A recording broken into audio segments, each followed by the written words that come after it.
Okay, now that we now know how to chain promises and thens together to do multiple operations that depend upon each other, it's time to go back and look at our callback code. So if we remember this terrible monstrosity, it's time to simplify it a little bit.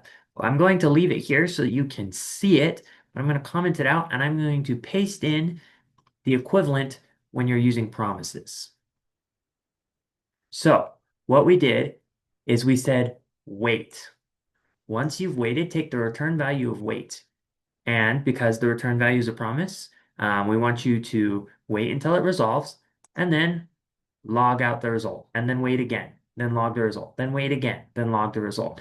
And it's going to keep doing this. But if you look at this, this code is so much easier to read because you know it's going to run this then it's going to run this then it's going to run this then in order. And so instead of having to figure out this whole tree structure of callback functions, you can take advantage of promises to write then multiple times, and I know now it's going to wait 5 seconds, then three, sorry, 3 seconds, then five, then two, then four, then one, then five. And it's just going to keep going down that list. And I know that it works that way because these dot thens are all chained together neatly. And now I don't have this giant nested structure that was going to keep nesting further and further to the right until it was off the screen. And so promises are a way to simplify the way you write your code, and it helps you avoid having to write this many callback functions. Um, but, and if this still looks like a pain to you, that's because it still can't be.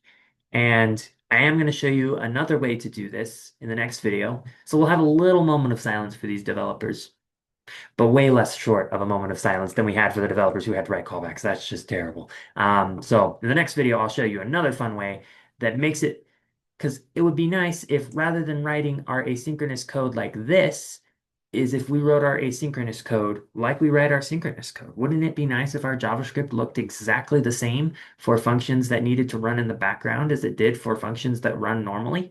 And if you are thinking that, great, because there is a way to do that.